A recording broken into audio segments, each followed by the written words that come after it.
bonjour ou bonsoir selon l'heure à laquelle vous prenez part à votre formation en bureautique depuis le confort de votre domicile ou de votre bureau, devant votre écran de tablette, d'ordinateur ou bien de téléviseur. Dans le cadre, n'est-ce pas, de cette formation, démarrer en bureautique World, qui vous est amené par ABG Formation, NIS et All Business Common. Alors, dans le cadre de cette formation, nous sommes dans le premier chapitre. Vous savez que nous sommes dans la première partie qui est un peu une introduction générale aux usages multimédia. Et là, nous sommes dans le premier chapitre qui est consacré exclusivement à un peu d'histoire sur Microsoft.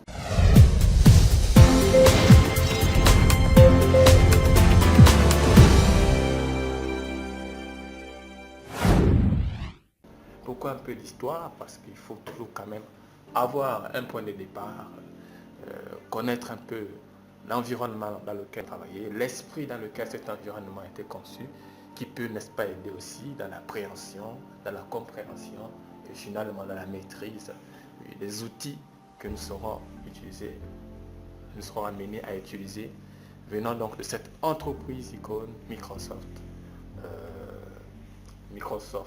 Corporation. Alors, comprendre les débuts et l'esprit dans lequel a été créée cette grande icône informatique qu'est Microsoft, pour parler en anglais, Microsoft, donc peut grandement aider à mieux s'imprégner des outils phares que cette entreprise a lancés sur le marché, parmi lesquels le célèbre logiciel de traitement de texte Microsoft Word. C'est pourquoi le premier chapitre de cette formation va permettre d'explorer cet aspect.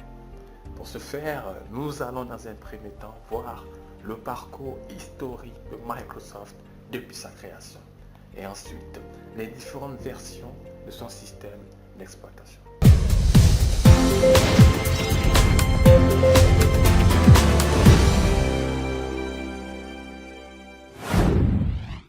Tout d'abord, les débuts. Comment en sont-ils arrivés à cet accomplissement qu'est Microsoft? Alors, il faut dire que Bill Gates, le président fondateur de cette entreprise, brillant étudiant, a abandonné ses études pour vivre sa passion. Sa passion qu'est la programmation et l'informatique.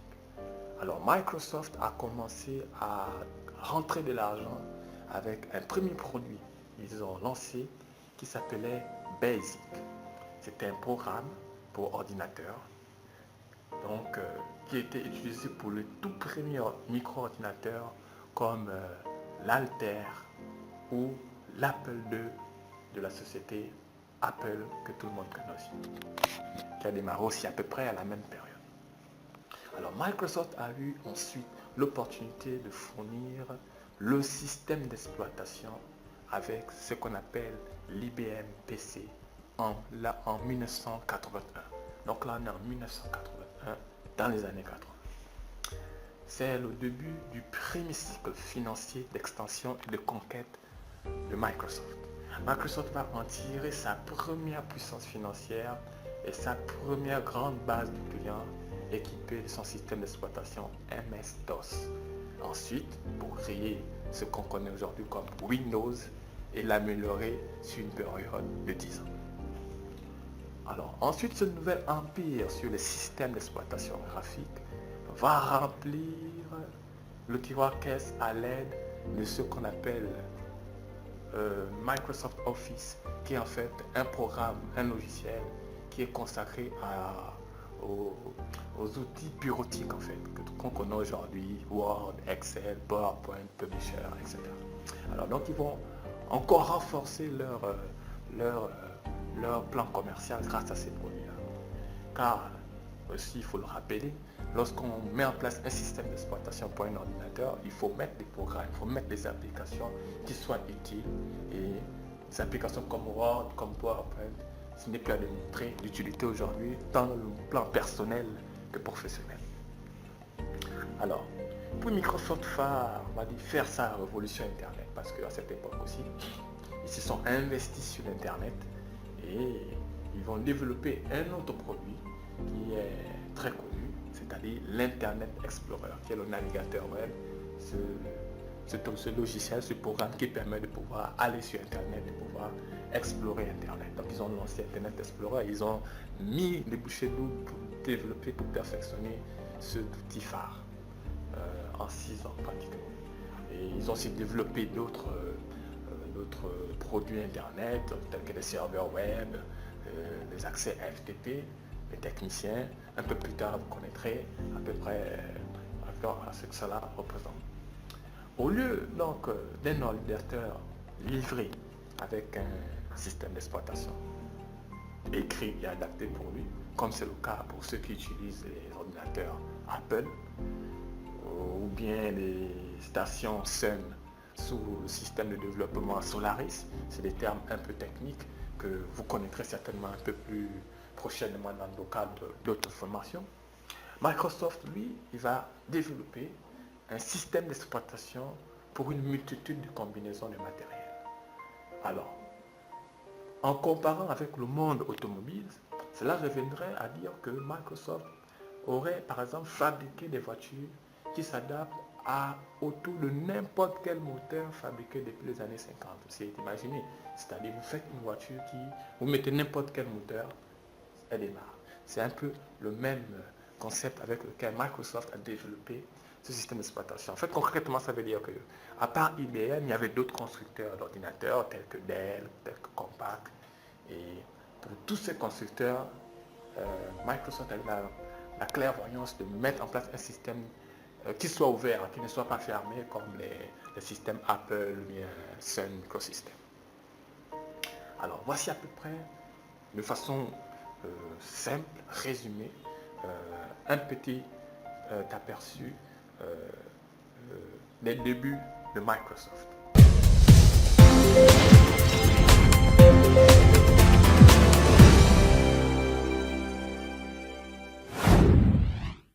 Alors, pour continuer dans cette lancée, il faut qu'on voit ici, qu'on fasse quand même un bref historique, une brève chronologie des événements de Microsoft depuis sa création.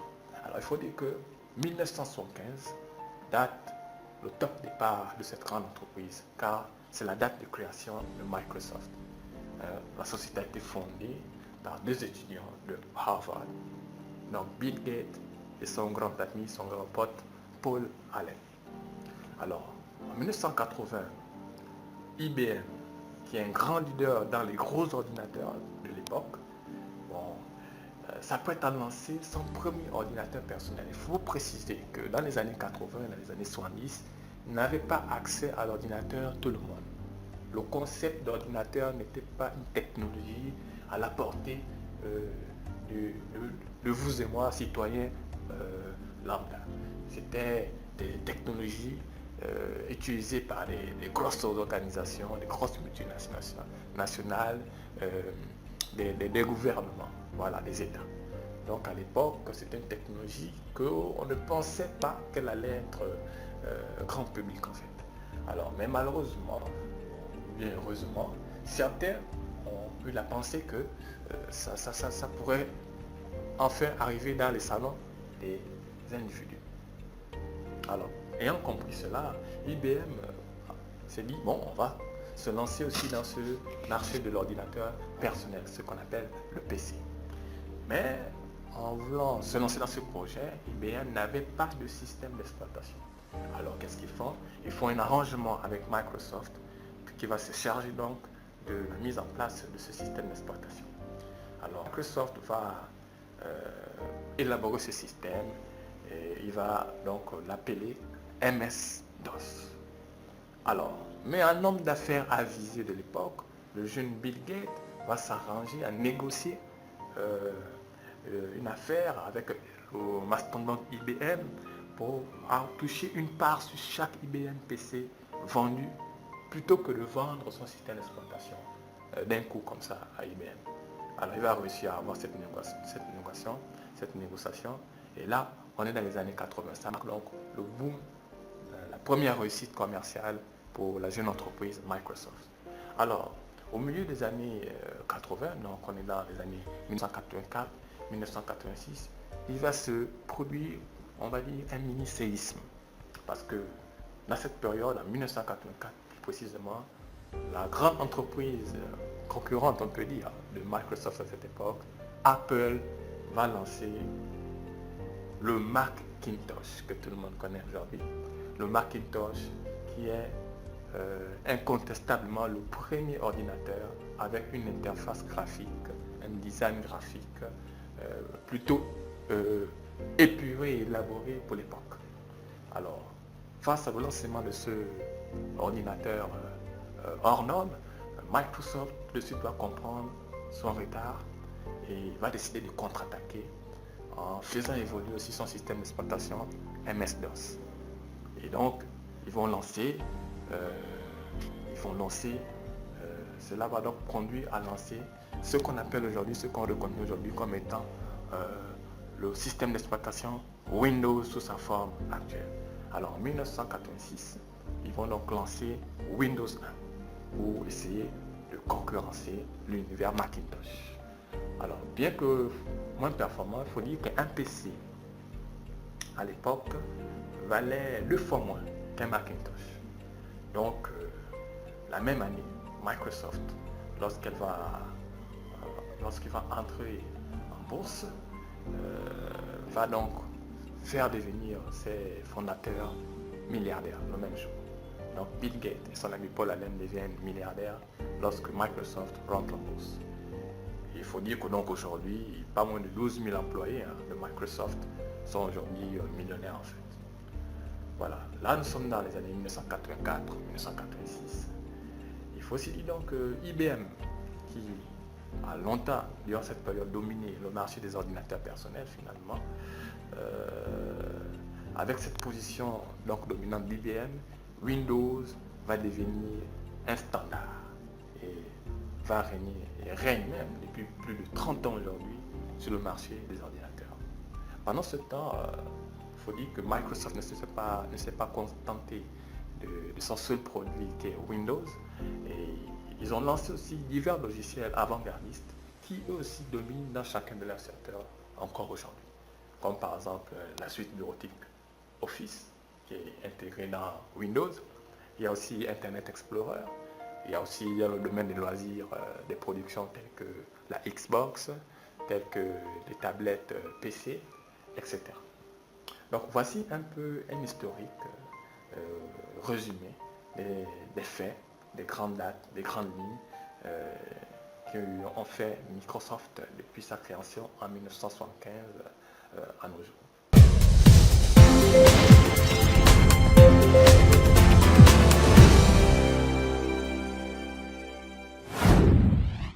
Alors, nous allons aborder de façon un peu plus subjective le succès de Microsoft dans la seconde partie, qui va traiter donc des opportunités et des problématiques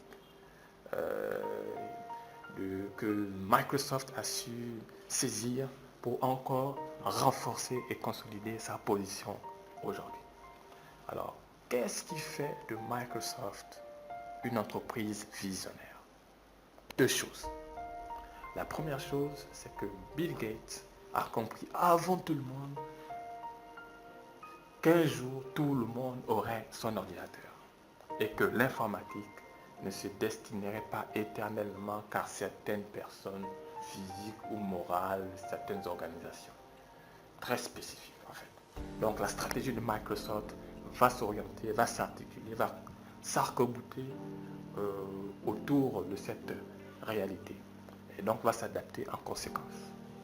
La deuxième chose, c'est que Microsoft a compris que en fait c'est le soft, le côté immatériel, le logiciel en fait si vous voulez, qui est finalement plus important que ce qu'on appelle le hard, c'est-à-dire le matériel, l'ordinateur, les pièces, tout ça là. Pourquoi? Parce qu'en fait c'est vrai que c'est l'aspect, le hard est très important, mais on se rend compte qu'il y a plus de valeur ajoutée dans le soft, donc le logiciel. Pourquoi? Parce que c'est avec les logiciels, c'est avec ces applications que nous créons nous-mêmes, nous tous, la valeur ajoutée. C'est grâce aux produits, au traitement des tests que nous créons des documents qui vont être contrats, qui vont nous amener dans le travail, qui vont créer la richesse, c'est grâce au logiciel en fait. Et donc ils ont compris qu'il fallait plus s'investir sur ce côté-là que de développer des ordinateurs, des machines. Alors, en effet, effectivement, lorsque le monde a vu ce nouveau marché qu'est l'informatique grand public arriver, les entreprises se souciaient à l'époque plus de faire la meilleure machine, avec les meilleurs composants, avec les meilleures capacités. Et ils ne s'attardaient pas trop sur le système d'exploitation, qui restait des secondaires. C'est Microsoft qui a donc vu ce flairon-là, qui a flairé cette affaire, et a donc occupé le marché du soft sans grande résistance, et s'est imposé comme un standard incontournable aujourd'hui. Et pour preuve, à l'heure actuelle, Windows occupe encore près de 95% des ordinateurs dans le monde.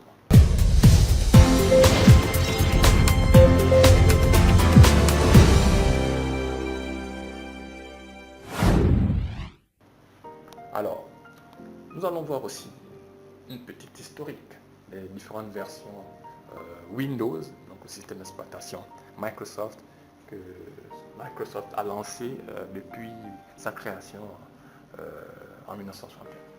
Mais avant de voir ces différentes versions, il faut dire que dans les années 70, il faut quand même rappeler que dans les années 70, au bureau, c'est-à-dire dans les administrations, on utilisait en fait des machines à écrire. Nos parents, ou bien certaines anciennes de l'époque, ont peut-être vu ces machines à écrire là. S'il fallait copier un document, il fallait utiliser le papier carbone. Peut-être beaucoup ne connaissent plus ce que c'est, mais c'est à peu près comme ça le quotidien dans les bureaux. Rares sont ceux qui ont entendu parler de micro-ordinateurs, de PC, de claviers, de souris à l'époque, dans les années 70. Mais à cette époque-là, deux passionnés d'informatique, donc Bill Gates et Paul Allen, comprennent très très vite que l'avenir va passer par l'ordinateur personnel. Alors, comme on l'a dit plus haut, en 1975, Gates et Paul Allen établissent un partenariat qu'ils vont baptiser Microsoft. Comme la plupart des jeunes entreprises, des jeunes startups, Microsoft commence petit, mais vise un objectif de taille, c'est-à-dire un ordinateur sur chaque bureau et dans chaque maison. Au cours des années suivantes, Microsoft commence à changer notre façon de travailler.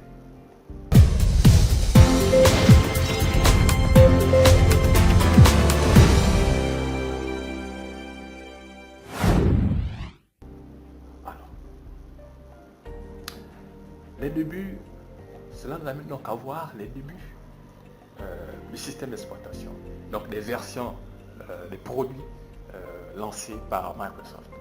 Alors, le début de MS-DOS, qui est le premier système d'exploitation de Microsoft. En juin 1980, Paul Allen et Bill Gates embauchent encore un de leurs amis, Steve Ballmer, qui est en fait un ancien camarade de leur promotion lorsqu'ils étaient à l'université à Harvard. Donc il l'appelle pour leur rejoindre à la direction de l'entreprise. Le mois suivant, IBM contacte Microsoft au sujet d'un projet baptisé Chess.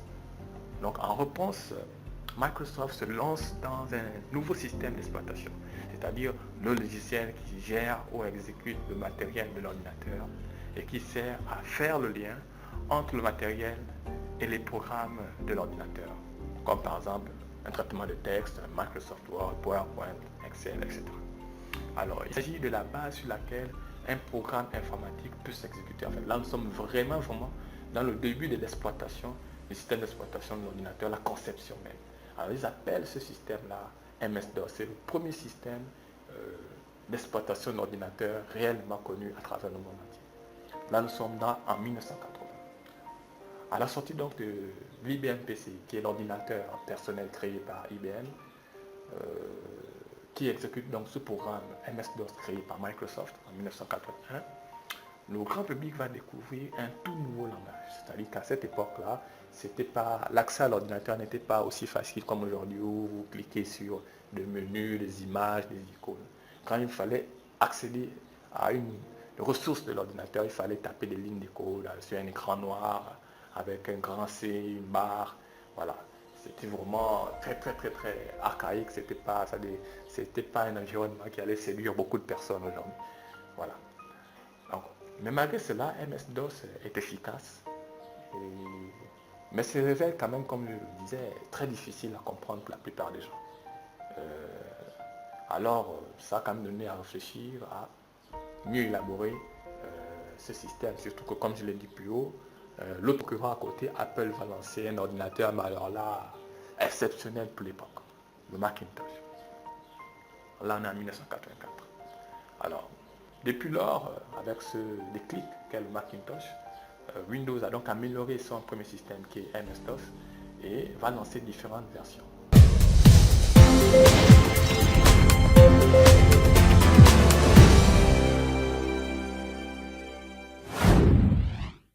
Alors, on va voir ces différentes déclinaisons de versions.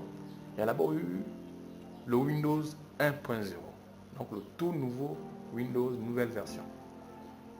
Le 1.0 qui a donc régné entre 1982 et 1985. C'était le système qui tournait dans les ordinateurs dans cette période. Ensuite, après cette période, il y a eu le Windows 2.0 et le 2.1 aussi. Ce système a tourné dans les ordinateurs entre 1987 et 1990. Ensuite, Microsoft a lancé le Windows 3.0, ensuite le Windows NT pour New Technology. Alors, c'est dans cette version-là qu'apparaissent réellement le graphisme, le design dans Windows, dans Microsoft, dans Windows. Et ces versions de Windows ont tourné entre 1990 et 1984. Ensuite, alors là, arrive le Windows 95, qui est vraiment le système d'exploitation le plus abouti, le mieux travaillé pour l'époque, jusqu'à présent pour Microsoft.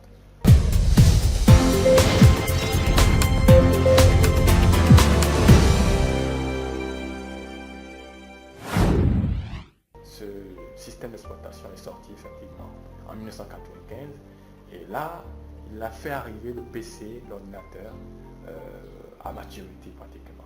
Sans oublier qu'à cette époque aussi, l'Internet aussi commençait à réellement prendre ses marques sur dans l'espace mondial. Alors, ce système d'exploitation-là a tourné sur les ordinateurs entre 1995 et 1998. Ensuite, il est venu une autre version de Windows qui est Windows 98, suivi de Windows 2000, suivi ensuite de Windows Millennium. Dans cette version de Windows, Microsoft a voulu faire évoluer son système d'exploitation pour vraiment le rapprocher, pour le centrer, pour l'optimiser pour le travail et l'environnement des loisirs. Donc, ce système d'exploitation assez novateur a tourné sur les ordinateurs entre 1998 et 2000. Ensuite, un autre boom est arrivé. Alors là, une autre évolution, un autre palier avec une autre version de Microsoft qui est Windows XP, que certainement beaucoup ont entendu parler ou ont vu.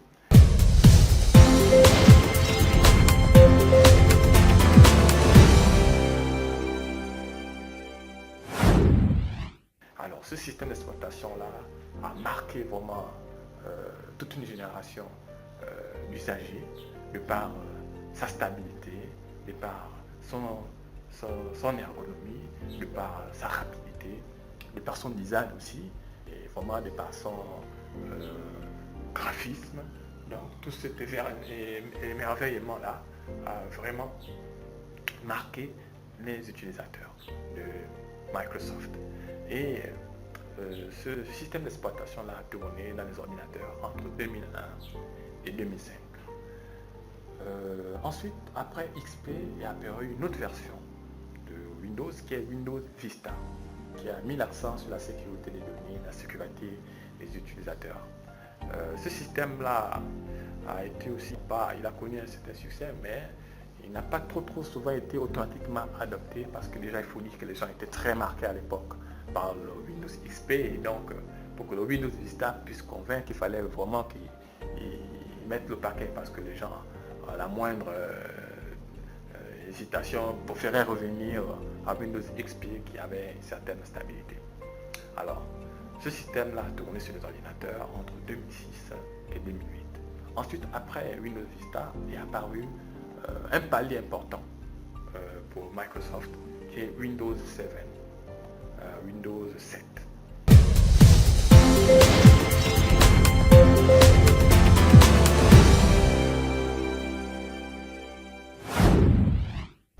Alors, ce système d'exploitation a véritablement donné une autre dimension dans le graphisme, dans le design et dans l'utilisation de l'ordinateur, surtout qu'il s'introduisait déjà au nouvel univers qui est le tactile, le smartphone, la tablette. Donc il a lancé l'introduction de l'interface tactile pour Windows. Ce système d'exploitation donc a tourné entre 2009 et 2011 sur la plupart des ordinateurs. Ensuite, après, il y a eu une autre version encore, Windows 8.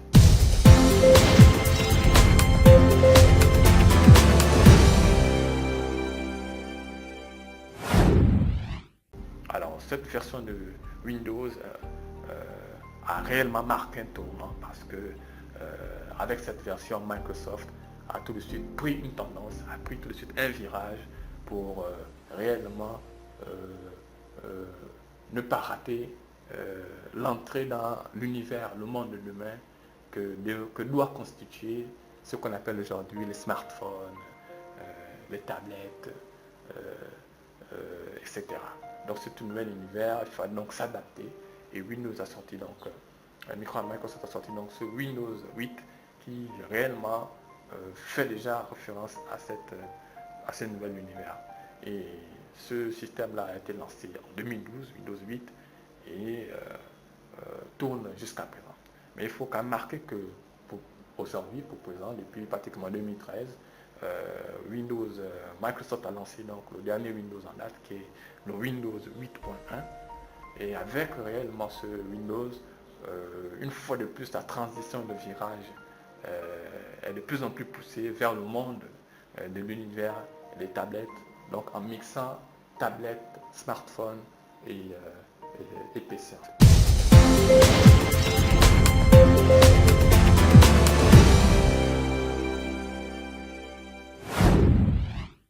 Donc, voici à peu près toutes les versions lancées par Microsoft depuis les années 80 jusqu'à nos jours. Et dans ces différentes versions, vous avez pu voir un peu l'évolution du graphisme, l'évolution des outils, l'évolution des fonctionnalités qui permettent aujourd'hui de pouvoir exploiter nos ordinateurs, nos PC que nous avons dans nos bureaux, dans nos écoles et dans nos différents lieux. Alors, voici à peu près résumé, présenter ce chapitre important qui nous parlait un peu de l'historique de Microsoft. Pourquoi l'historique de Microsoft? C'est pour mieux nous retrouver, c'est pour mieux comprendre comment on commence, comment on en arrive là. Et ça peut vous aider, je crois, à pouvoir mieux appréhender les notions que nous allons voir dans les prochains chapitres de cette formation démarrée en bureautique Word. Donc, à présent, nous pensons avoir des essentiels, des informations pour que vous ayez un minimum d'informations sur Microsoft, sur l'esprit derrière Microsoft, pour mieux appréhender les applications que vous utilisez sous ce système. Alors, à très bientôt dans le prochain chapitre de cette formation démarrée en bureautique Word, apportée par ABG Formation, avec le soutien de All Business Salon et NES.